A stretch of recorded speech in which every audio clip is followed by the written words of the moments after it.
Thank y'all so much for joining us here today. We wanted to talk a little bit about Medicare and the Independent Payment Advisory Board. I wanted to start out by pointing out a couple quotes I've got here. First, I have a quote of President Obama. Quote, "If you look at the numbers, Medicare in particular will run out of money, and we will not be able to sustain that program no matter how much taxes go up." I mean, it's just not an option for us to sit by and do nothing. And I think we have another quote here. Senator Lieberman. Bottom line, Medicare is hurtling toward its demise.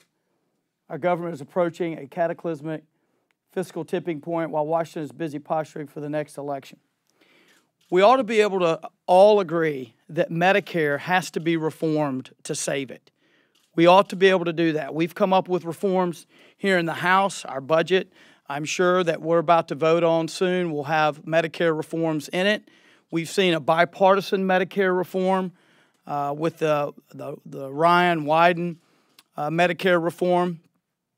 And we can debate which reforms are best and how we need to proceed in that area.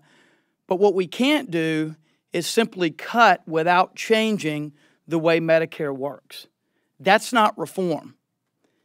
And that's what the IPAB, the Independent Payment Advisory Board that's in the President's health care plan, does. It basically says we're not going to reform Medicare.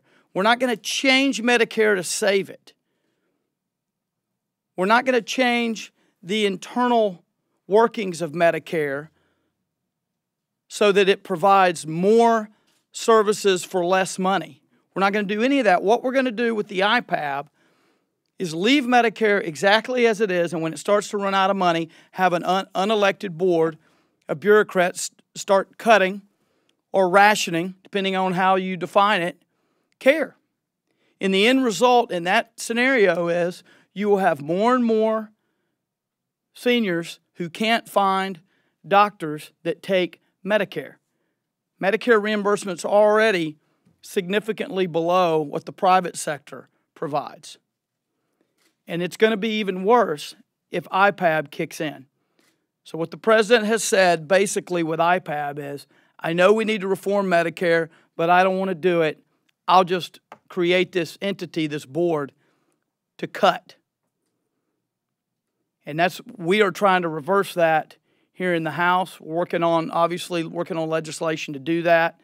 And there's a lot of folks on the other side who are interested, Democrats who are interested in reversing and killing IPAB as well.